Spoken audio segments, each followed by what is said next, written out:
Bom, pessoal, bom dia a todos vocês. Dando continuidade ao tema da nossa EBD, né, durante esses 2 meses, o Zambelli, na aula passada, falou sobre seitas, o conceito geral sobre seitas, sobre heresias, e agora, a partir dessa aula de hoje, nós vamos detalhar algumas denominações que é considerada como uma seita. Obrigado, Lícia. Que são consideradas como seitas, conforme as suas doutrinas, seus dogmas, né? Então, os protestantes como batistas, presbiterianos, consideram como seitas, porque existem alguns pontos doutrinários que não são são controversos, né? Não batem com o que está na Bíblia e com o cânone que há muito tempo vem sido erigido sobre a teologia cristã. Antes de iniciar, vamos fazer uma oração, tá bom? Para que Deus possa iluminar nossa mente, para que possamos entender o conteúdo, para que eu também passe o conteúdo, que eu não embole muito e que tudo dê certo nessa escola bíblica. Amém. Pai, obrigado por essa manhã, obrigado por proporcionar a nós estudarmos a Tua Palavra.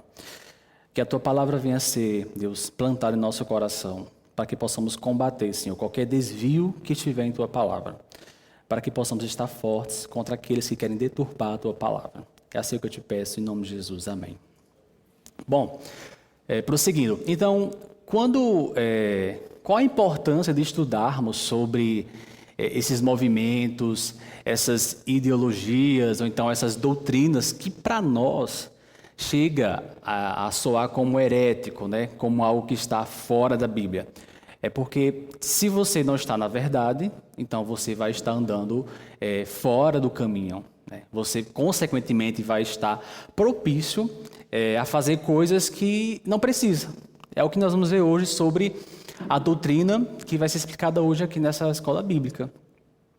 Então, assim, a importância de estudarmos e até mesmo detalhadamente essas doutrinas faz com que nós possamos ter argumentos para que, se um dia você encontrar uma pessoa que faz parte dessa doutrina, você poder contra-argumentar com ela. E aí sim você pode até reevangelizar essa pessoa para que ela volte ao caminho correto.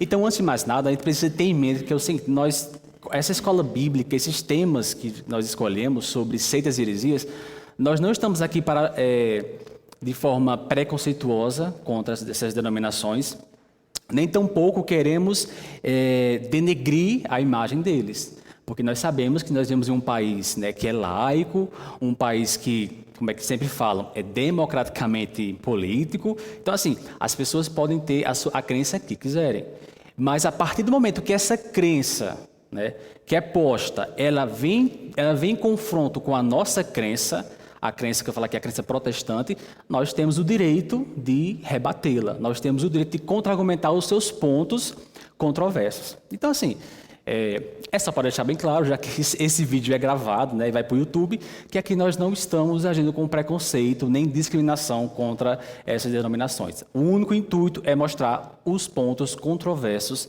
que existem nessas doutrinas. Tudo bem para vocês? Ok.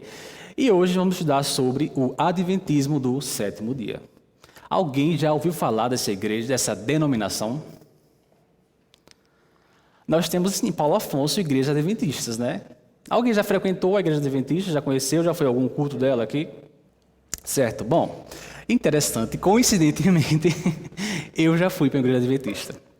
Eu já fui para a igreja adventista, eu já tive estudo adventista, porque o meu irmão, ele é adventista. Hoje não está mais na igreja adventista, mas na época que eu era adolescente, ele estava naquele calor, né, aquele primeiro amor pela igreja, então ele me convidava muito para ir para a igreja adventista, e eu cheguei a frequentar alguns cultos da igreja adventista. Eles têm o pôr do sol, não sei se você já ouviu falar, né? Você deve ter ouvido falar. Então, toda sexta-feira, às 6 horas da tarde, eles fazem o pôr do sol, que é quando começa o sábado para eles. Então, eu frequentava esses sábados. Sou sincero com vocês, achava maravilhoso. Era muito bom, sabe? Era uma união, uma comunhão, você se sentia parte daquela comunidade.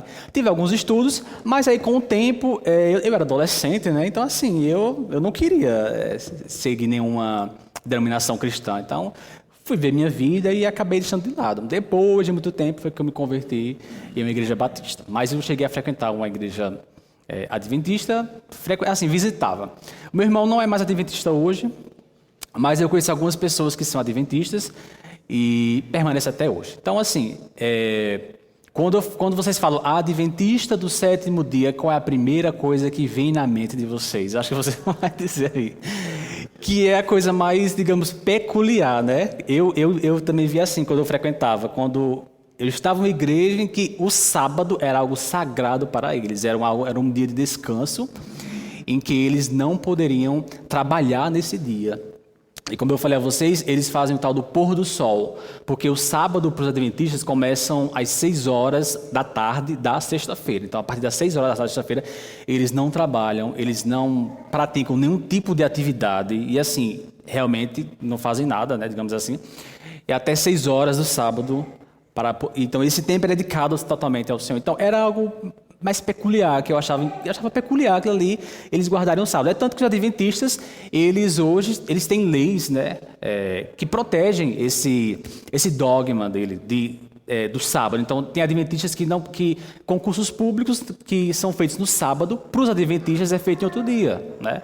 Então, há leis também que protegem essa liberdade religiosa dos adventistas. Então, é tanto que você vê logo o sábado, porque o sábado está no nome da igreja adventista, né? Então, a igreja adventista é do sétimo dia, né? O dia em que o Senhor descansou. Então, a escola bíblica de hoje, o que vamos falar é sobre um contexto geral da igreja adventista, né? O histórico dela. Os principais pontos doutrinários dessa denominação é bem interessante. Assim, eu achava que, confesso a vocês, eu achava que a questão do adventismo do sétimo dia era mais o sábado, né? Essa guarda do sábado, mas existem outros pontos doutrinários que são controversos ao que está na Bíblia. As controvérsias que vão ser expostas aqui, a contestação bíblica, né? A contra-argumentação bíblica que nós temos com isso, e a reevangelização, né? Como eu falei aqui na oração, encontrar uma pessoa, né? E você então tentar esclarecer a mente dele, né? De alguns erros teológicos que existem nessa denominação. Então vamos para o histórico do adventismo, né? Quando foi que iniciou o adventismo? Vamos lá. O adventismo se iniciou através de uma ruptura de um pastor da igreja batista lá em Nova York, nos Estados Unidos. O seu nome era William Miller. Quem era esse pastor? Então, William Miller era um pastor de uma pequena congregação batista lá nos Estados Unidos, e ele começou a iniciar alguns estudos teológicos sobre o advento de Cristo. O advento é essa segunda volta de Cristo à Terra.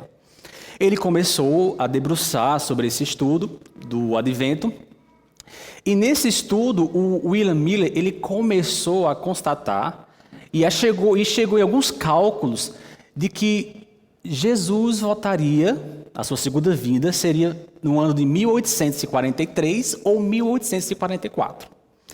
Ele fez os estudos. Não vamos nos adentrar esses estudos, porque é bem complexo. Eu cheguei a ver assim, mas eu falei, nem eu estou entendendo o que está sendo feito aqui. Mas assim, vamos só citar alguns textos bíblicos em que ele se baseou para chegar até isso. Então, assim que aconteceu. Ele previu o retorno de Cristo entre 1843 a 1844 por interpretação de Daniel 8:12. Quem tiver a Bíblia aí, por favor, abra aí. Daniel 8, 13 e 14. Leia aí, por favor, Daniel 8, 13 e 14. Esse foi o texto base para William Miller, né? Através dos seus estudos hermenêuticos, chegar a uma conclusão de que Cristo voltaria no ano de 1843 a 1844. Ele vai chegar a uma conclusão, não só desse texto, como outros textos. Ele, queira ou não, o William Miller era um grande teólogo, tá certo? Ele tinha um grande embasamento bíblico. E ele estudava bastante. Isso aí não foi feito de uma hora para outra. Isso aí foram quase 6 anos de estudos, tá bom?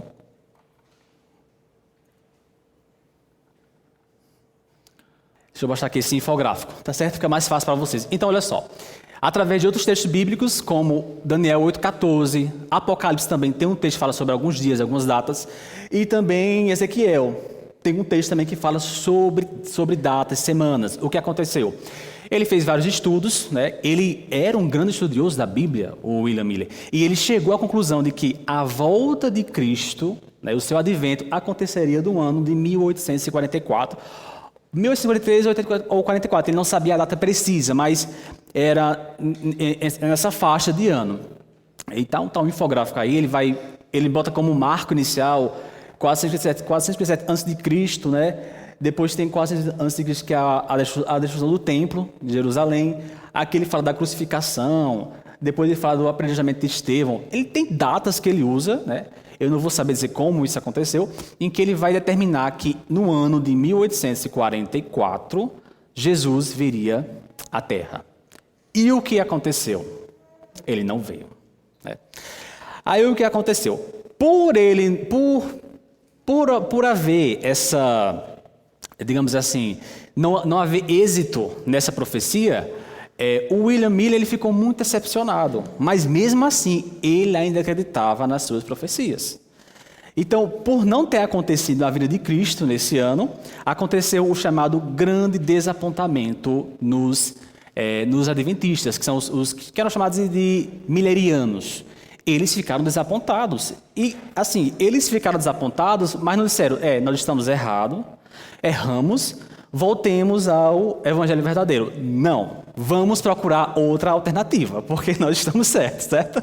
Aconteceu alguma coisa aqui nos cálculos que nós estamos certos. Então, olha só, quando o William Miller trouxe essa teoria, essa profecia do advento de Cristo no ano de 1844 e não deu certo, esse seu estudo, né, fez com que surgissem outras ramificações, né? Ele faleceu em 1849, ele morreu, mas o seu legado, a sua influência, os seus estudos não morreram. Por quê? Eles continuaram sendo disseminados para outros pastores, para outras igrejas. É interessante notar que é o seguinte, olha só, quando William Miller surgiu com essa proposta da vinda de Cristo, não foi só a igreja dele que apoiou isso. Várias outras igrejas, alguma parte dos membros também apoiaram isso. Então, tinham pessoas da Batista, da Presbiteriana, da igreja, que eu esqueci agora o nome, Episcopal. Então, assim, eram grupos, não havia uma igreja em si, mas eram grupos que apoiavam essa teoria de William Miller. Quando ele falece, essas pessoas continuam o seu trabalho. Eles vão se aprofundar mais ainda no seu estudo e vão chegar a várias explicações por que Cristo não voltou em 1844. Então, olha só. Está o infográfico aí. É o que nós chamamos de as correntes do millerismo, né? São os frutos do millerismo. Ele morre, mas deixa o seu legado, os seus frutos. E aí, do seu legado, nós temos 3 correntes que vão surgir, que são os adventistas espiritualistas. Hoje não existe mais essa ramificação. Os adventistas de Albany, que hoje em pequeno número, só existem 2 denominações, que são os adventistas cristãos e a Igreja de Deus, lá nos Estados Unidos. E nós temos, por último, e o mais conhecido, e em maior número, os adventistas do sétimo dia. É praticamente o único movimento herdeiro do millerismo, com cerca de 22 milhões de membros batizados até o ano 2022. Então, dessa doutrina profética de Miller, nasceu, então, o adventismo do sétimo dia. Ou seja, alguns membros de outras igrejas pegaram esses estudos e adequaram a outra doutrina. E aí surgiu a Igreja Adventista do Sétimo Dia. Então, que é o nosso tema de hoje, tá certo? A Igreja Adventista do Sétimo Dia, conhecida, eu coloquei a siglazinha aí, IASD, vai ficar mais fácil, para não ter que colocar o nome dela inteiro. Então, olha só, quem foram os fundadores dessa igreja? Nós temos 3 fundadores, o Joseph Betts, James White e Ellen White. Eu tenho certeza que vocês já ouviram falar de Ellen White. Então, Ellen White ela é como se fosse a profetisa da igreja adventista, né? É o que eu chamo de... tem um termo usado para essas pessoas que criam suas próprias religiões, criam grupos, né, que são os flautistas de Hamelin. Vocês já ouviram falar nesse termo, né? Flautistas de Hamelin, que é uma história lá da década de 12, do século XII, em que um flautista ele enfeitiçava as pessoas tocando sua flauta. Ele tocava a sua flauta e as pessoas ficavam enfeitiçadas, seguiam ele para onde ele fosse. Então esse termo é muito usado para os novos profetas, são flautistas de Hamelin. A nossa flautista de Hamelin é a Ellen White. Então, ela, para os adventistas, é como se fosse uma profetisa. Então, nós temos o primeiro ponto aqui da Igreja Adventista. A Igreja Adventista, ela crê que os estudos e os livros da Ellen White, eles têm o mesmo peso da Bíblia, porque ela foi uma profeta inspirada por Deus, né? Ou seja, a profecia não acabou, né, ali no último livro da Bíblia, continuou e Ellen White foi essa profetisa. Então, nós temos o surgimento da Igreja Adventista do Sétimo Dia. E aí, outra característica, né, os estudos, nós vamos aprofundar isso aqui, certo? 1844, lembra? Que era a data que Miller falou que Jesus ia voltar. Os adventistas do sétimo dia aperfeiçoaram e disseram, não, Jesus ele não veio à Terra em 1844. Ele apareceu, mas foi no céu. E daqui a pouco nós vamos entender como assim, Jesus foi para o céu e aconteceu o quê? Então, eles chegaram a essa conclusão, que em 1844, Jesus veio, mas não à terra para ser visto, mas ao céu, ok? E aí nós temos também a segunda fase do ministério de Jesus como sumo sacerdote celestial. Nós vamos ter algumas doutrinas como o juízo investigativo do pré-advento, nós vamos ter o sábado como sinal dos salvos e a observância da lei, o decálogo. Essas são as principais características da Igreja Adventista do sétimo dia, quando ela surgiu. Ela vai juntar dois binômios doutrinários, que é o advento, que é a volta de Cristo, e o sábado, que é a guarda do sábado como o dia do Senhor. E outras doutrinas. Dá para entender mais ou menos, então, como, assim, como surgiu a Igreja Adventista do sétimo dia. Então, surgiu lá com William Miller, não deu certa profecia, alguns outros pastores pegaram o trabalho dele, né, e aperfeiçoaram e chegaram a outras conclusões, e aí surgiu a Igreja Adventista do sétimo dia. Qualquer dúvida, vocês podem pausar, falar, tiver alguma coisa a acrescentar, vocês fiquem livres, tá bom? Gente, olha só. As doutrinas da Igreja Adventista do sétimo dia. Esse slide aqui, eu achei bem interessante colocar para vocês isso aqui, tá bom? Porque, olha só, tudo isso aqui eu peguei no site da Igreja Adventista do sétimo dia. É no que eles creem. Quais são os seus dogmas de fé? Vamos ler? Ensinamentos tradicionais cristãos, Trindade, é o que eles creem, tá? Concepção virginal de Jesus, seu batismo, milagres literais, sua vida e ministério sem pecados, seu sacrifício substituto na cruz, ressurreição, ascensão e segunda vinda, juízo final e a ressurreição dos mortos. Ora, é uma igreja protestante. Perfeita. Ensinamentos protestantes tradicionais, sola escritura, infabilidade da Bíblia, justificação pela fé e a salvação por meio da graça. Gente, é total um batista, não? Agora, ordenanças como lava-pés, a ceia, que é a Santa Ceia, o batismo por imersão. Tudo isso aí eu peguei no site da igreja Adventista, são os dogmas de sua fé. Então, assim, se você olhar isso aqui, você fala, a Igreja Adventista do sétimo dia é mais uma igreja protestante, é mais um ramo da igreja protestante. Não é isso? Porque todos esses pontos aqui, nós concordamos. Então, por isso que é importante nós estudarmos, porque você começa a perceber uma sutileza dessas novas igrejas em adentrarem nas igrejas protestantes. Antigamente, quando surgiam essas denominações que eram tidas como heréticas, eles não tinham nada que esconder. Então, assim, eles eram igrejas que segregavam, né? Separavam mesmo das demais. Eram igrejas que deixavam bem claro no que criam. E eram igrejas assim, que sempre se impõem às outras. Mas com o passar do tempo, né? Do processo histórico, essas igrejas elas mudaram a sua forma de interagir com a sociedade. Então, assim, hoje a Igreja Adventista ela é sutil. Ela não vai chegar para você e dizer logo a você, olha, nós somos uma igreja que nós acreditamos que você precisa guardar o sábado, porque se você não guarda o sábado, você mostra que você não está salvo. Eles não vão chegar assim. Eles vão chegar dizendo, não, nós cremos que Jesus, ele morreu por nossos pecados. Não, eu creio que a graça nos salva, não precisa de obras para ser salvo. Ou é? Interessante que foi dessa forma que eu fui abordado pelos adventistas, porque eu tinha algumas dúvidas, eu falava, não, e o sábado que vocês guardam? Não, mas o sábado é apenas uma forma de você agradecer a Deus. Nós somos salvos pela fé, não por nossas obras. Então você percebe que, olha, o ponto, uma característica hoje essas seitas, né, essas heresias, é a sutileza com que eles querem se comparar com igrejas protestantes. Eles não querem chegar e deixar bem claro que não são. Eles querem se misturar e ali, como se estivessem em pé de igualdade com qualquer denominação protestante mais consolidada, como um batista ou uma presbiteriana. Então você não consegue ver ali pontos negativos ou doutrinários. Porque você, como vocês viram aqui, todos esses pontos aqui nós concordamos. Não é verdade? Ok, mas precisamos estudar a fundo, né? E vamos então estudar a fundo algumas doutrinas controversas que a igreja adventista do sétimo dia tem. Ok? Nós vamos falar sobre... são vários pontos. Eu coloquei só 4 pontos aqui, tá? Que eu acho mais importantes e eu acho também pontos mais profundos para a nossa discussão de hoje.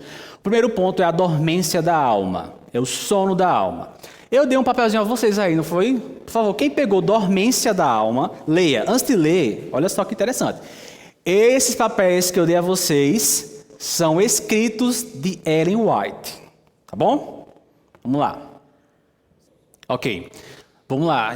Vamos esmiuçar esse ponto da dormência da alma, o sono da alma. Os adventistas dos sétimos dias, eles têm um conceito diferente para a morte, corpo e alma. Eles entendem que quando a pessoa morre, a sua alma dorme. A sua alma não vai para o céu, para estar junto de Deus, com a glória eterna, ou para o castigo eterno. Eles entendem que ali, quando a pessoa morre, a sua alma está ali dormindo. Né? Você fica inconsciente. E isso já é um ponto controverso com com a ortodoxia, né, cristã, que existe há vários anos e que nós batistas seguimos. Porque, segundo a nossa ortodoxia, quando o nosso corpo morre, a nossa alma, se nós nos arrependemos, nós confessarmos Jesus como nosso Salvador, nossa alma estará com Deus. Então, nossa alma tem uma consciência, não uma inatividade. Nós não morremos e a nossa alma permanece ali no nosso corpo morto. Então, esse é o primeiro ponto controverso que os adventistas têm. Então, para os adventistas, a alma é apenas uma respiração. Então, se você morre, a sua alma também está ali com você, morta. Digamos assim, morta que fala assim, dormindo, parada, sem nenhuma consciência. Não tem existência fora do corpo a alma, certo? A consciência, o raciocínio, a compreensão são funções cerebrais. Isso é o que os adventistas dizem com relação ao sono da alma, à morte. A morte do corpo significa a inatividade da alma. Esse tema é um pouco mais complexo, porque é um tema que também envolve um conceito filosófico sobre o que vem a ser alma. Né? O grego alma, a palavra no grego alma é anima, né? É aquilo que dá fôlego aos seres. Então, anima é aquilo que revivifica os seres. E o conceito de alma para o cristianismo, isso eu falo o cristianismo desde quando a nossa era só existia o catolicismo. Né? O termo de alma era que a alma, quando você falece, ela saía, ela não é que ela saía do seu corpo, mas havia uma ruptura, né? Ela não estava mais no seu corpo e aquela alma teria consciência, teria atividade e estaria com Deus se você tivesse arrependido e confessado Jesus como seu Salvador. Se não, a sua alma estaria no castigo eterno. Ou seja, não havia essa doutrina de que a alma permanece dormindo. E o interessante é que essa doutrina de que a alma, quando você morre, a alma está lá dormindo no seu corpo, é uma heresia que os próprios católicos já combatiam na Idade Média. Né? Essa doutrina era chamada de psicopaniquianos, né? A Igreja Católica, ela chegou a combater essa idolatria, porque os psicopaniquianos, eles diziam que A alma, ela só existe se tiver um corpo. Se não tiver corpo, não existe alma. E isso justamente é o que também os adventistas acreditam. É um pouco complexo entendermos como isso pode influenciar em nossa vida cristã, mas é um ponto dogmático que nós batistas, e a maioria das igrejas evangélicas, não concordamos. E há vários textos bíblicos que podem comprovar que a nossa alma, mesmo depois da morte, ela não dorme, ela tem uma consciência ativa. Vamos abrir aqui a Bíblia, todos. É um texto bastante conhecido de vocês. Uma parábola de Jesus. Conseguem entender que parábola é essa? A parábola de quem? Lázaro e o rico, né? Vamos abrir aqui a Bíblia em Lucas 16, 19 e 31. Lucas 16, do 19 ao 31.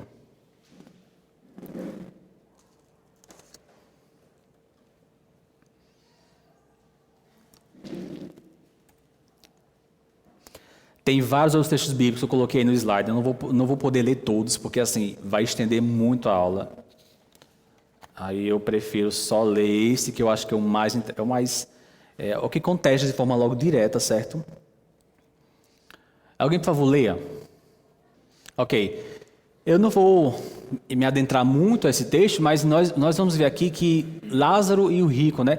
Que quando eles morrem, eles vão para onde? Para algum lugar. O pobre vai para onde? Para o seio de Abraão. Né? E o rico vai para onde? Para Hades, né? Que a palavra foi inferno no grego. E o que acontece? Lá vocês percebem que eles têm um diálogo, que o rico tem sede, que Lázaro fala com ele. Ou seja, você percebe que eles morrem, mas a alma deles permanece, há uma consciência na alma deles. Porque eles um está no seio de Abraão, digamos como fosse o céu, e o outro no inferno. Os adventistas vão falar, os grandes teólogos adventistas, que essa parábola ela é apenas uma representação. Ela não é assim, ela não pode ser levada ao pé da letra. Mas se você for pegar todas as parábolas que Cristo falou, você sabe que Cristo falava em parábola não porque para fazer uma alegoria, mas ele falava em parábolas porque ele usava situações do cotidiano para poder explicar, para poder passar um tema, um assunto para as pessoas. Você pegar a parábola do bom samaritano, ali é uma alegoria? Não, ali realmente é algo que existe, que pode ter existido. Alguém ter sido assaltado, ter sido abandonado, e uma pessoa vai e cuida dele. Então, assim, eles usam esse argumento, porque é um texto que confronta mesmo essa teoria da dormência da alma dos adventistas. E por que os adventistas acreditam que há a dormência da alma? Porque, vamos ver, aí vai perceber aqui o seguinte, que a principal doutrina dos adventistas não é o sábado. Eu achei que fosse o sábado, mas não é, daqui a pouco vamos chegar lá. A principal doutrina dos adventistas é o chamado juízo investigativo. Então, toda a doutrina dos adventistas do sétimo dia, elas precisam convergir para esse dogma do juízo investigativo. O juízo investigativo, eles falam que é quando Jesus vai vir pela segunda vez, vai ressuscitar as pessoas nos seus corpos e ali vai fazer um julgamento. Então, se Jesus vem e vai ressuscitar os mortos, a alma precisa estar naquele corpo ainda. Para quando ele poder ressuscitar, a pessoa está com corpo e alma e vai ser julgado. Só que aí existe, como eu falei aqui no início, existe uma controvérsia até mesmo filosófica sobre corpo e alma. Isso aqui não é nem na área teológica, porque o corpo ele é corruptível, o corpo ele perece. A alma é incorruptível, a alma ela pertence ao intelecto, né? A consciência do intelecto, ela é incorruptível, ela é eterna. Então se você fala que quando a pessoa morre, está lá no túmulo e ainda a sua alma está lá, você está dizendo que o corpo e a alma é uma coisa só. E como é que vai estar? Como é que duas coisas, uma que perece e uma que não perece, vão estar juntas? Um corpo que se desintegra, que apodrece, vai estar com outro, que é a alma, nesse caso, que não perece, que não morre. Então, isso é até mesmo um conflito filosófico. Então, essa é a primeira doutrina controvérsia. Existem outros textos que rebatem isso, por exemplo. Quer falar um texto? Qual? Exatamente, eu ia falar também sobre isso. O ladrão da cruz. Jesus fala o que para ele? Ainda hoje. Sarais. Mas vocês acreditam que os adventistas falam que esse texto, ele existe uma falha de concordância? Eles falam que o texto não é assim. E ainda hoje estarás comigo. Ele fala assim. E Jesus disse hoje, estarás comigo. Um dia, eu não sei se é... Ele não falou que é hoje. Estarás comigo. Pode ser hoje, amanhã... Eles dizem que o texto no grego houve uma deturpação, né, na concordância do grego. Então, não é hoje, o hoje vem depois. Só que também existem textos que vão confrontar, porque essa concordância, essa tradução deles também está errada. Né? Tem outro texto também de Paulo, o que Paulo falou? Que é melhor morrer porque ele estará com o quê? Com Cristo. Ele é bem claro, né? Ele fala assim, botei para vocês aqui. Chama-se experiência de quase morte. Experiência de quase morte. São pessoas que têm experiência de quase morte. Elas dizem que vem túneis, luzes. Isso. Olha, Paulo falou assim, em Filipenses 1:23. Paulo disse que era muito melhor morrer e estar com Cristo. Ou seja, Paulo não falou assim, é melhor morrer, aí eu vou ficar morto lá com minha alma e depois, quando Cristo voltar, eu vou estar com Ele. Não, ele falou estar com Cristo.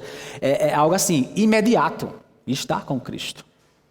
Vários textos na Bíblia vão confrontar essa teoria da dormência da alma, né?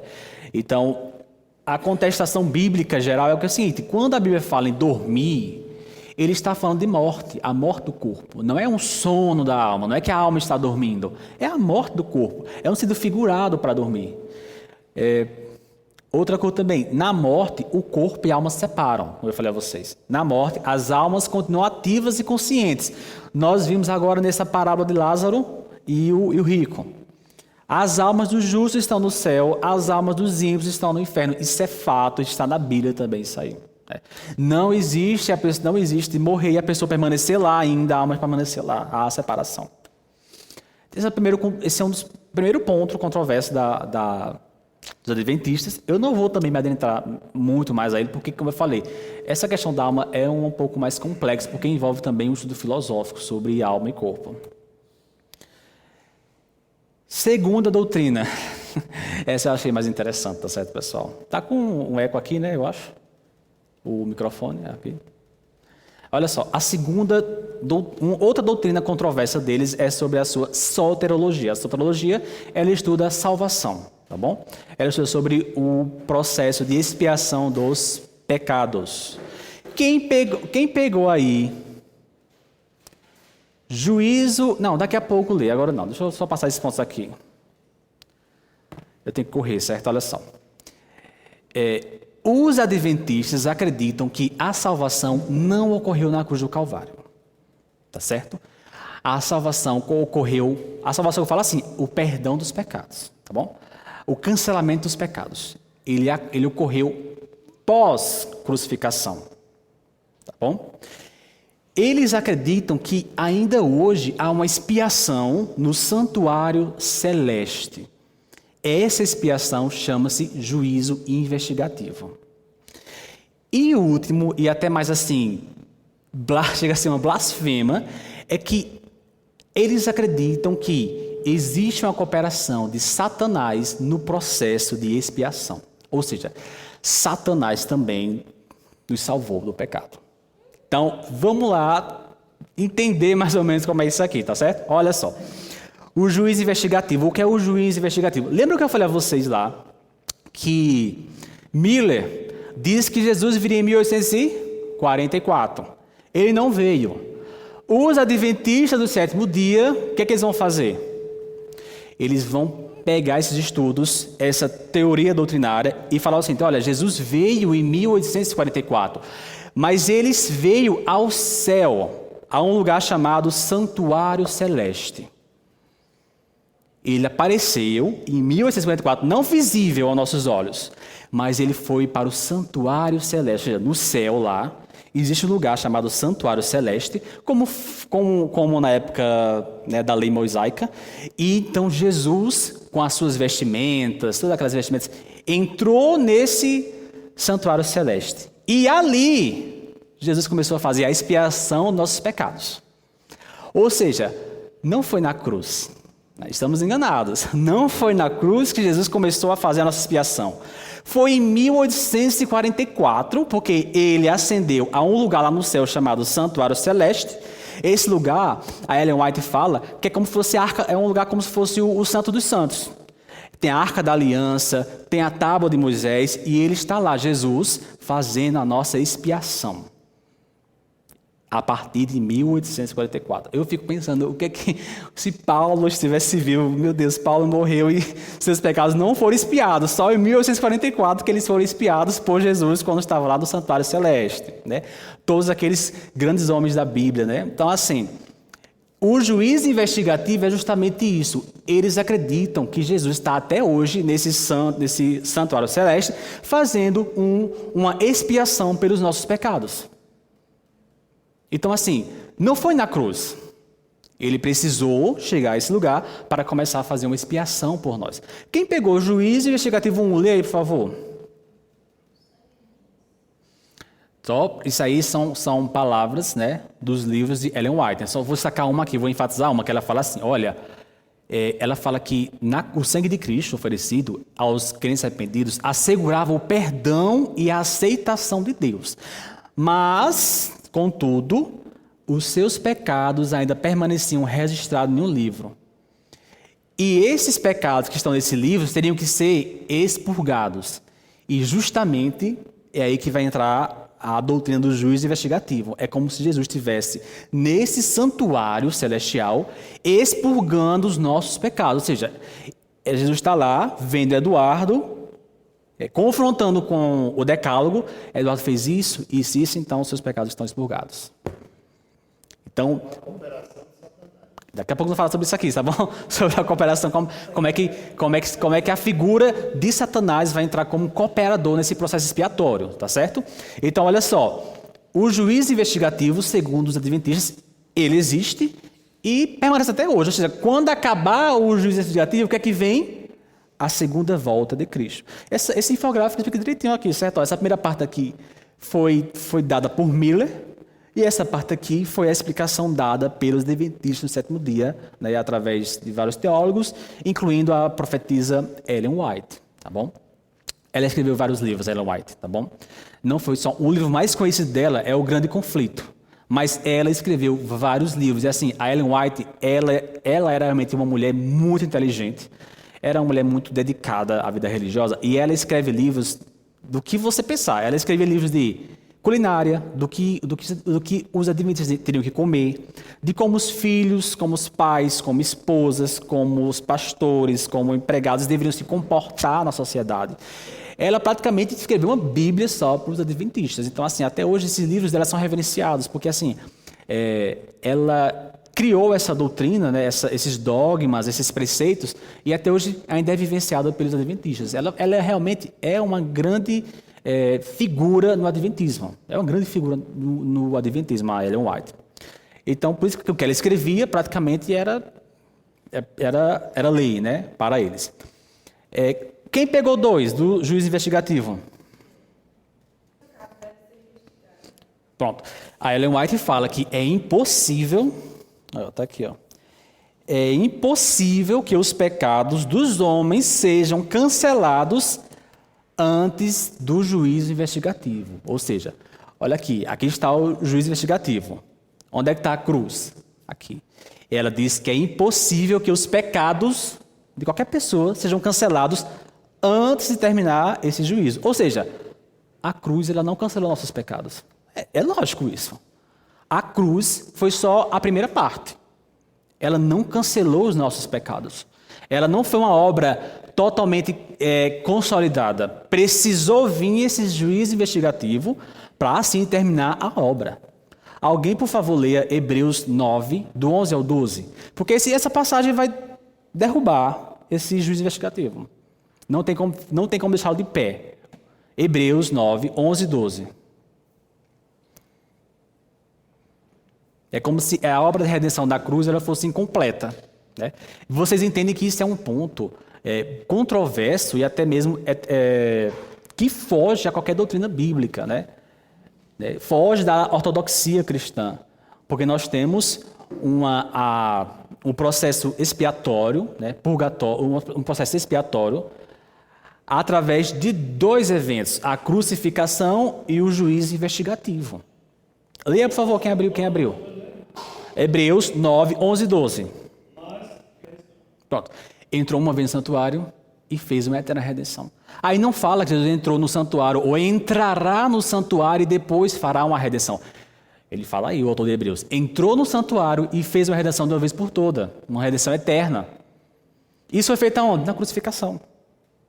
Entrou no santuário com o seu sangue, ofereceu o seu sangue, que é muito maior do que o sangue de animais, e fez de uma vez só. Então esse texto derruba de uma vez só também o preceito do juízo investigativo. Não existe isso do juízo investigativo. Foi uma vez só que foi feito e acabou. Não existe outro juízo que vai ser feito, outra expiação que será feita para cancelar. Então assim, só para deixar bem claro, eles acreditam sim no sangue da cruz, mas eles acreditam que aquele sacrifício na cruz, ele perdoa os pecados, mas não cancela. O cancelamento, que é a expiação, que é tirado do livro lá, é feito no juízo investigativo. E o juízo investigativo, como é feito esse juízo investigativo? Vou passar para vocês uma imagem, certo? Parece aquelas imagens dos testemunhos de Jeová, quando dá revistinha a gente, né? Vocês podem ver. Não parece? É dessa forma, o juízo investigativo. Então, Jesus está ali com a pessoa, tá bom? Percebam que atrás, lá no fundo, existe o quê? A tábua dos mandamentos, o decálogo. Estão vendo lá atrás, lá no fundo? O juízo investigativo é o confronto, o confronto da sua vida aqui com o que você fez em relação aos 10 mandamentos. Então, por isso que quando chega lá, no juízo investigativo, e você vai confrontar com o decálogo, guardar o sábado. Você guardou o sábado? Guardou o sábado, Robson? Não? Ok, então você vai estar condenado. Como é que é? Vocês entendem agora? Que eu falei a vocês, o juízo investigativo é a principal teoria, a principal doutrina dos adventistas, porque tudo converge para ele. Porque justamente no juízo investigativo é que vai estar lá o decálogo e você será julgado de acordo com o decálogo. Você será julgado de acordo com a lei mosaica. Você não será julgado de acordo com a lei de Cristo. É de acordo com a lei mosaica. Vamos a outro ponto. Também sobre o processo expiatório dos adventistas, certo? O bode emissário, Azazel, tá bom? Vamos, eu não vou ler não porque o tempo está correndo aqui, mas eu pensei que ia dar tempo, mas assim, é muita coisa para falar. Você já leu a passagem Levítico sobre os 2 bodes? Eu vou explicar para vocês, olha só. Quando o sacerdote, o sacerdote entrava lá no templo para fazer a purificação dos pecados do povo de Israel, além de sacrificar um novilho, um cordeiro, existia esse ritual dos 2 bodes, os 2 bodes. Eram 2 bodes, deixa eu botar aqui a figurinha para vocês, ficar bem melhor para vocês. 2 bodes eram escolhidos, bodes sem nenhuma mácula, tá bom? E o que acontecia? Um desses bodes era sacrificado em favor do pecado do povo de Israel, inclusive até do pecado do sumo sacerdote. Um desses bodes era sacrificado e o seu sangue oferecido em favor dos pecados de Israel, tá bom? O outro bode, eles faziam um sorteio, né? O outro bode, o primeiro bode que era sacrificado chamava-se bode para o Senhor. O outro bode era chamado bode emissionário, né? Era o bode que ia ser enviado. Ele pegava outro bode vivo, né? E soltava esse bode no deserto e o bode ia embora. E ali, era como, para o sacerdote, era como se ele pegasse os pecados do povo de Israel, colocasse naquele bode, o emissário que vai sair, e ele fosse embora. Ou seja, é como se ele levasse os pecados do povo de Israel para o quê? Para longe, né, das tendas, para longe do arraial. Deu para entender? É bem simples. 2 bodes, um era sacrificado para o Senhor, o outro, através de um ritual mesmo, era como ele ia embora. Era solto para ir embora, porque esse símbolo para eles, esse ritual simbolizava o quê? Que aquele bode estava afastando os pecados, porque ele levava os pecados, afastava o pecado do povo de Israel. Qual é a nossa concepção? Batista, presbiteriana, cristã, seja o que for. De que os dois bodes, eles fazem uma analogia e uma representação de quem? De Cristo. Porque Cristo morreu pelos nossos pecados e Cristo carregou nossos pecados. Não é isso? Concorda comigo na cruz? O que foi o ato da cruz? Cristo morrer pelos nossos pecados, ali, sangrar, e o que? Naquele momento ele o quê? Ele carregar o nosso pecado. Todos os pecados do mundo estavam em Cristo naquele momento. É também como se ele pegasse o pecado e afastasse. Então essa figura dos dois bodes, ela também como se mostrar, é uma sombra do que seria Cristo, os dois bodes, né? Um bode sacrificado e um bode que afastaria o pecado do povo de Israel. Ok, mas o que acontece, eu até coloquei aqui no slide, 2 bodes, tá bom? Um para o Senhor e outro emissário, um era sacrificado. Os 2 bodes, né, representam a figura de Cristo. E o outro afastou nossos pecados, carregou nossos pecados, né? Jesus não carregou nossos pecados na cruz do Calvário? Ele carregou. Esse bode que ia para o deserto, ele ia andar para o deserto, ele não voltava mais para Israel. Era como se fosse ele levando os pecados de Israel, era para isso que era feito esse ritual. Então, essa figura Levítico, ele mostra o aspecto do sacrifício de Jesus, tanto a expiação sangrenta como o afastamento dos pecados. Ok, mas vamos ver o que os adventistas falam sobre isso aí, tá bom? Bom, os adventistas, quem pegou aí, por favor, o bode emissário Azazel, por favor, leia. Pronto, vamos lá. Segundo Ellen White, ela fala o seguinte, que ela fez uma interpretação dessa passagem de Levítico para o processo expiatório de Cristo. O que foi que ela disse? Pense lá no juiz investigativo. Jesus está lá no Santo dos Santos Celeste, com o decálogo, com a tábua dos mandamentos, fazendo lá uma expiação. O que é que Ellen White vai fazer?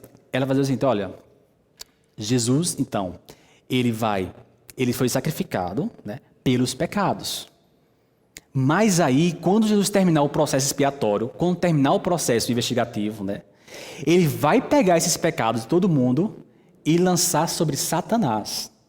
Satanás vai estar com todos esses pecados e vai o quê? E vai embora. Vai errar pelo deserto, vai errar para longe do povo de Deus. Ou seja, é como se Ellen White ela vai interpretar que aquele bode emissário, na verdade, ele representa Satanás. Porque Satanás vai carregar nossos pecados e afastar da gente. Aí, gente, ou seja, no processo expiatório, Satanás está ajudando a gente a ser salvo. Por quê?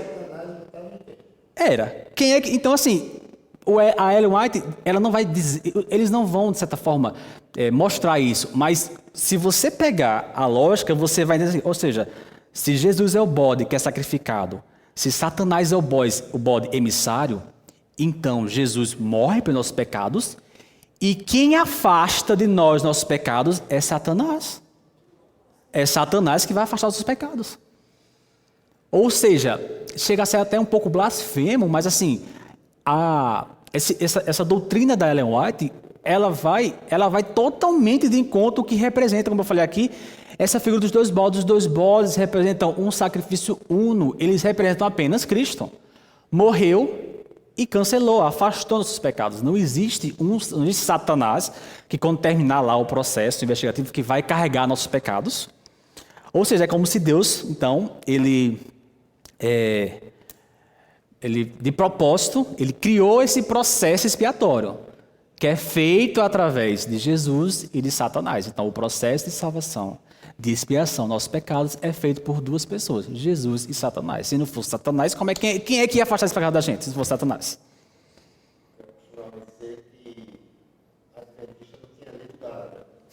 Sim, Não. Então, assim, aí, mais uma vez, por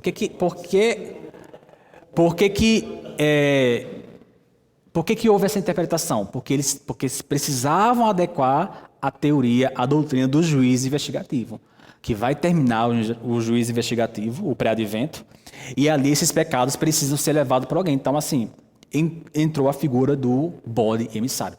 De onde é que vem isso? A Ellen White, e eu nem falei a vocês, mas a Ellen White também tinha visões. Ela tinha visões. Ela disse que chegava a ver anjos, chegava a presenciar acontecimentos bíblicos, e ela escrevia tudo isso. Mas a Ellen White, de onde ela vai tirar essa questão que o bode emissário é Satanás que carrega nossos pecados? Ela vai tirar de um livro apócrifo lá do século II a.C.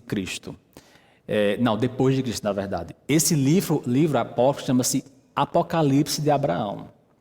Esse livro não está na Bíblia, tá certo? É um apócrifo do Pentateuco, né? Do Pentateuco e as Leis, não do Novo Testamento.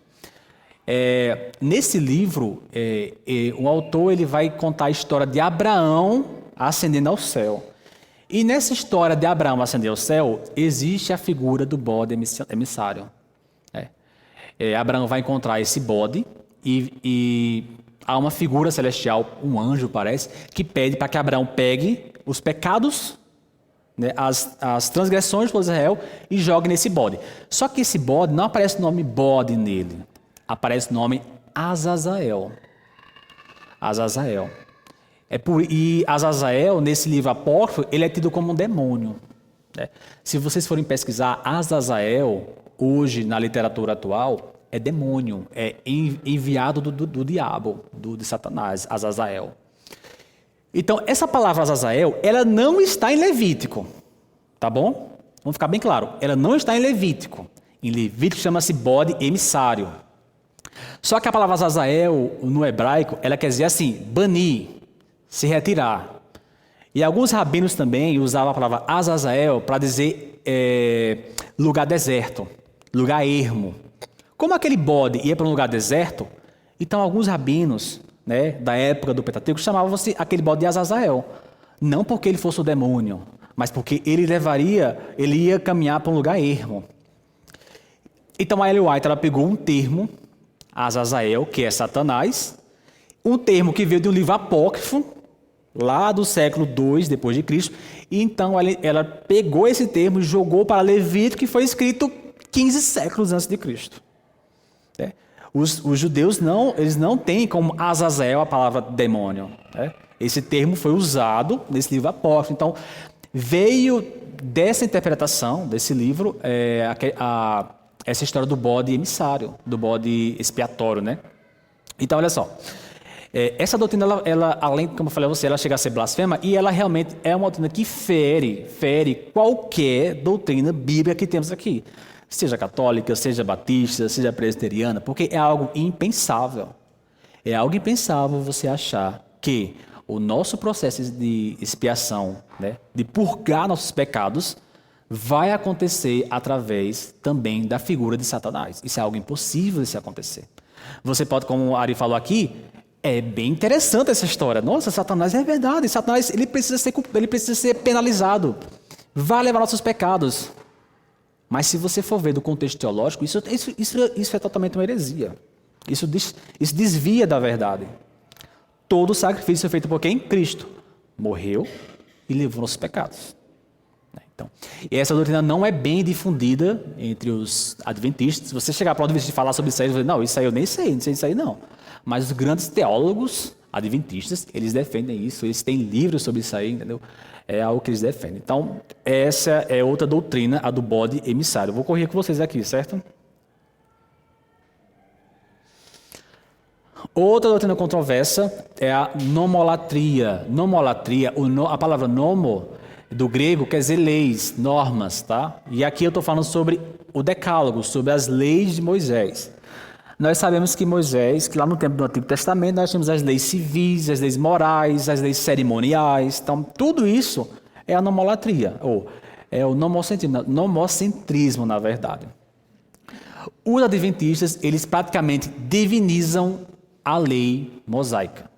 Quando eu falo divinizam, é porque eu estou falando que os adventistas, eles colocam em pé de igualdade a lei mosaica com o sacrifício de Cristo. O mesmo valor que existe no sacrifício de Cristo existe para a lei mosaica. É o mesmo valor. É tanto que no juízo investigativo, Jesus, ele de advogado passa para juiz, né? Segundo eles, e Jesus vai nos julgar através de quem? Da lei mosaica. É através da lei mosaica. Jesus não vai nem nos julgar através do seu sacrifício. É através da lei mosaica que ele vai nos julgar.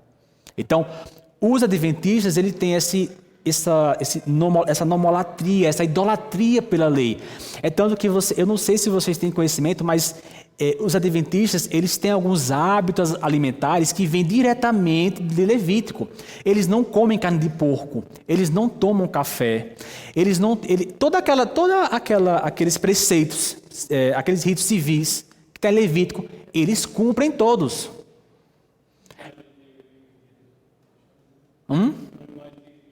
Isso, animais de eles não comem, entendeu? Eles fazem exceção em tipos de comida.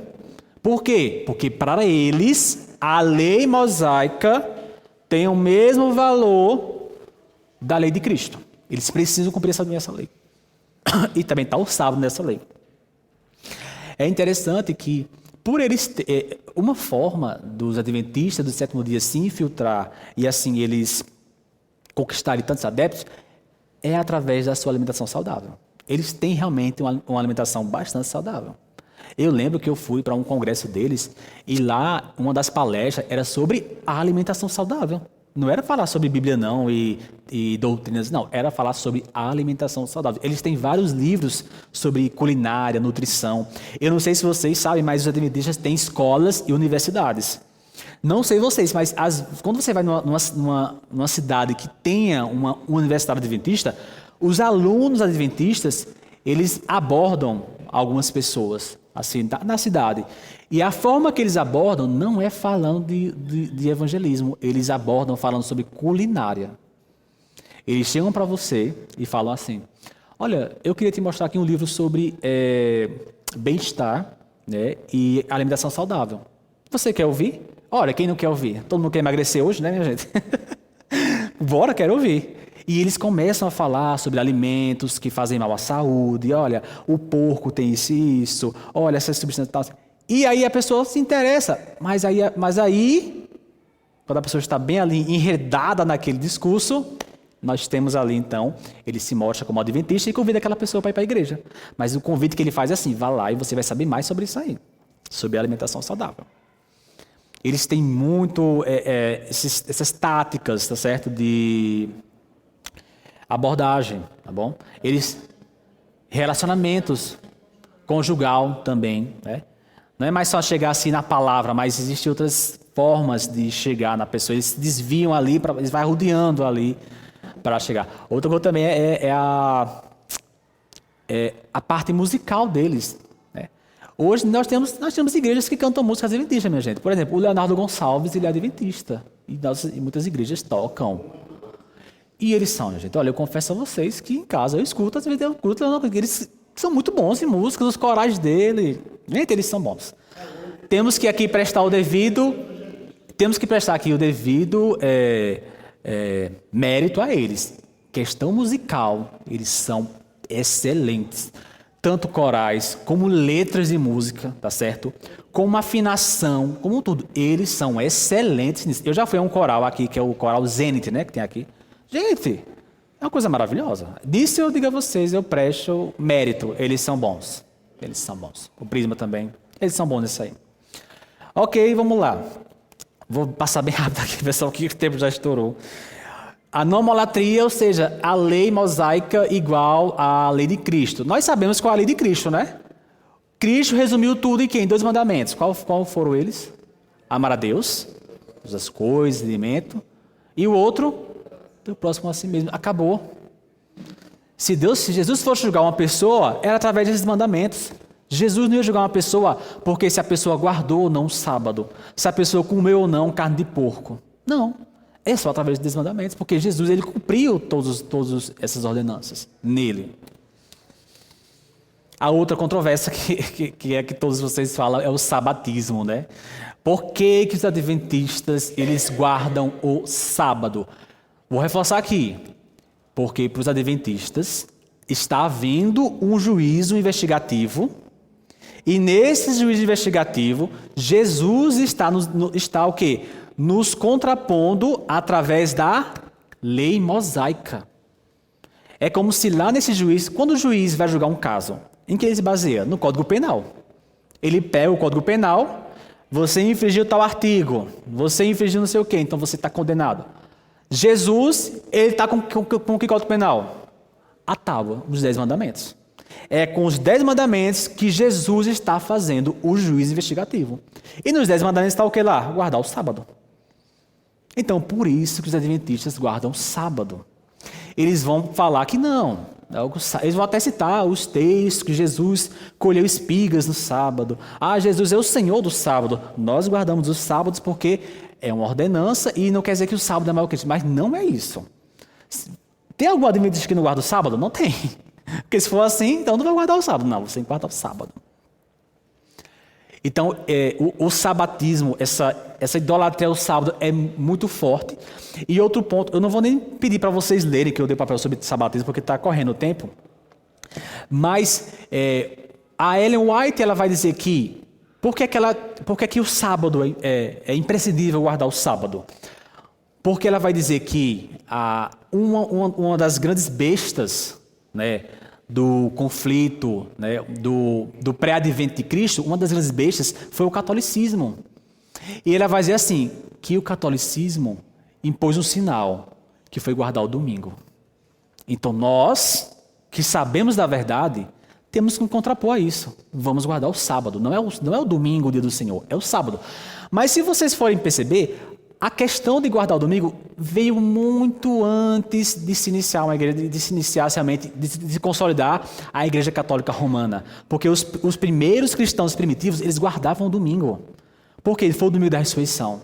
Certo? Vários eventos aconteceram no domingo. Então, os cristãos primitivos, eles começaram então a guardar. E assim, o guardar do domingo dos cristãos primitivos não era como o guardar do sábado, em que eles não podiam fazer nada. Era um dia em que eles cultuavam a Deus, em que eles dedicavam a adoração a Deus. Mas eles faziam todas as atividades normais do mundo, que podiam fazer. Paulo se refere a isso claramente. Ele fala sobre a contribuição para a igreja, cada um reserve, coloque de lado no primeiro dia da semana. Isso. Mas os adventistas vão usar que esse dia, o domingo, foi imposto por um imperador romano, que era pagão, e que então isso é um sinal da besta, isso é um sinal daqueles que não são salvos. Então, por isso, e aí ali é o fato de que, as leis mosaicas são importantes, são divinas para os adventistas, então você precisa guardar o sábado como esse sinal. Então, é por isso que eles têm essa reverência ao sábado como um sinal dos salvos.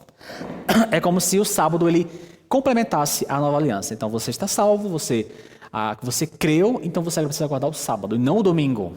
Como a maioria dos nós cristãos guardamos o domingo. É o domingo que nós trabalhamos, é o domingo que as pessoas vão à igreja, é o domingo que há cultos, né, há missas. Então todo o Ocidente foi construído com isso, o domingo como um dia dedicado ao Senhor. Mas entenda, esse domingo não era um dia de inatividade. Porque para os adventistas, o sábado é um dia de inatividade. Eles não podem fazer nada no sábado. Trabalhar, fazer comida, nada. Eles guardam o sábado da mesma forma que os judeus. Mas será que eles conseguem guardar o sábado como judeu? Como os judeus ortodoxos? Gente, os judeus ortodoxos, né? Porque assim, os judeus também têm várias estipes. Os judeus ortodoxos, eles guardam o sábado a tal ponto de que eles não saem nem da cama para não ter que andar. Para ter uma noção. Será que os adventistas conseguem fazer isso? Os judeus ortodoxos, eles não usam nem carro no dia de sábado. Sabe por quê? Porque se você usar o carro, você está fazendo o seu carro trabalhar. Então você não pode nem usar carro. Se você vai para cultuar a Deus, né, você precisa ir a pé. E olhe lá. Será que os adventistas conseguem fazer isso? Nem usar carro no dia do sábado? Exatamente. Também. Então, assim, essa guarda também do sábado, para os adventistas, não é a guarda que foi imposta lá na lei mosaica, não. Não é. É tipo um sábado light. Eles fazem coisas no sábado, eles vão para a igreja, eles usam carro, eles fazem comida, certo? Eles se encontram, né? Eles fazem alguns trabalhos em casa, Se acontecer alguma coisa, ele vai para o hospital. Então, assim, porque assim, a lei mosaica era bem rígida com relação a isso, né? Isso.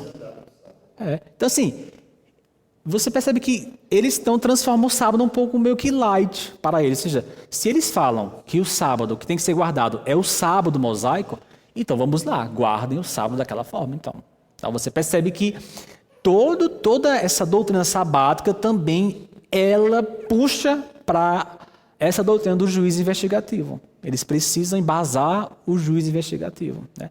E também uma forma de que, acho que o Isabelle falou com vocês na aula passada, que toda denominação, não vou nem falar seita, para não ficar um termo bem pesado.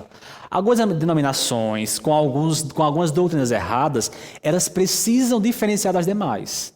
Elas precisam ter alguns dogmas diferentes das demais. E o Adventismo encontrou no sábado essa diferença, em guardá-lo. É uma marca deles, o guardar o sábado, né? Tanto que está lá no próprio nome deles, né? Da Igreja Adventista. Gálatas 9:11 vai falar justamente sobre isso aí, tá bom? Não vou nem pedir vocês lerem, mas vai falar sobre... Paulo ele está questionando os Gálatas que eles faziam distinção de dias, de festas, guardavam dias, faziam distinção de comidas e que isso não valia mais. Ele até fala assim, que ele percebe que alguns irmãos em Gálatas estavam fazendo essa guarda de dias, de festas, de algumas datas, e ele fala assim, então meu trabalho com vocês foi em vão, porque vocês continuam praticando essas doutrinas judaizantes. Foi em vão meu trabalho com vocês. É quando ele vai mostrar a graça de Deus. Vou encerrar com vocês aqui sobre a reevangelização, tá bom? O que eu acho que o mais importante que poderia ser abordado, se hoje eu encontrasse talvez algumas pessoas adventistas, eu não ia tocar em pontos como, por exemplo, vocês acreditam que Satanás ele coopera para o processo expiatório. Não vou falar sobre isso, que nem vão entender.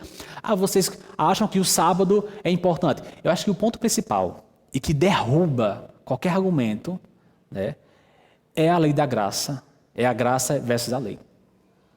É a salvação por meio da graça de Deus. É a salvação que Deus nos deu através da cruz do Calvário, e essa salvação, ela não impõe de nós nada. Ela não impõe que possamos guardar dias, que possamos nos abster de algumas comidas. Ela não impõe que exista outro julgamento, né? Porque se você for botar esses outros pontos controversos da alma, do juízo investigativo, né? Do sábado, fica bem complexo para você debater com uma pessoa que essa pessoa não tem essa noção. Mas quando você vai falar sobre a graça, sobre a lei, sobre o que era lei e graça, fica bem mais claro. Em saber que a lei mosaica, ela realmente, Cristo vai falar, Paulo vai falar justamente isso. A lei mosaica com Cristo, ela acabou. Ela deixou de estar em tábuas de pedra para estar agora onde? Em nosso coração.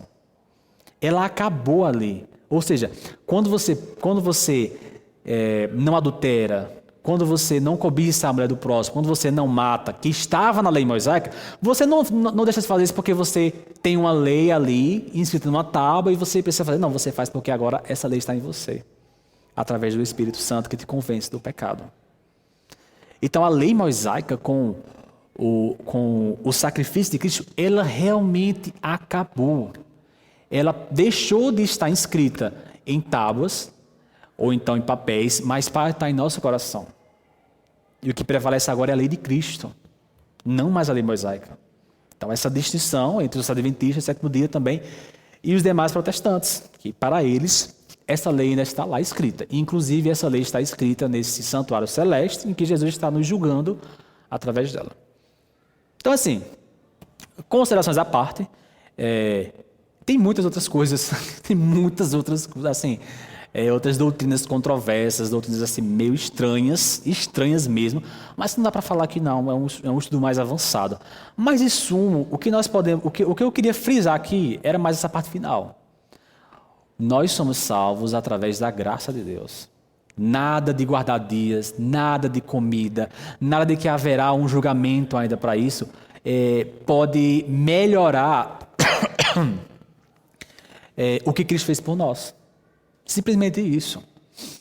E para termos também cuidado com essas sutilezas que essas igrejas vêm nos mostrando. É que eu vou falar aqui no início, as doutrinas de fé são idênticas à nossa. Mas quando você vai lá a fundo entender um pouco mais sobre doutrina da salvação, sobre salvação, seja também sobre hábitos, você vê que tem coisas que não batem. Tem coisas que você olha assim, isso aqui está errado. Enfim, pessoal, eu espero, eu me alonguei muito, peço perdão a vocês, que tem muita coisa para falar. Mas eu espero que tenha ficado assim, pelo menos um pouco mais claro sobre o adventismo. Não é só o sábado, tá bom, pessoal? Existem outras doutrinas que são bastante estranhas, né?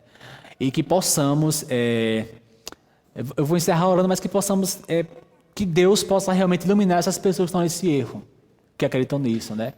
Um erro que se perdura e continua passando para outras pessoas, para que possamos estar na verdade. Só há uma verdade, tá bom? A verdade é uma só. Não existe duas verdades. É apenas uma só. Então, se nós cremos que aquilo está errado, então aquilo é falso e aquilo é errado. Embora haja outros pontos que concordamos, esses pontos nós não concordamos. Eu vou orar, tá bom, pessoal? Senhor, obrigado mais uma vez. Eu peço que o Senhor nos abençoe. Eu peço que o Senhor abençoe aquelas pessoas que estão em denominações erradas, que estão seguindo os caminhos falsos, Deus. Que o Senhor possa iluminar o coração dessas pessoas a enxergar a Tua verdade, que é única, que é una. O sacrifício de Cristo por nós foi suficiente, Deus. O sacrifício que Jesus fez por nós já é o bastante. E possamos entender que a graça superabundou em nós, que a graça levou nossos pecados para longe. E que o Senhor é o único Salvador de nossas vidas. E possamos, Deus, e essas pessoas possam também entender isso, Deus, através da Tua palavra. Que possamos, Deus, viver na verdade que é a Tua palavra. Eu te peço em nome de Jesus. Amém.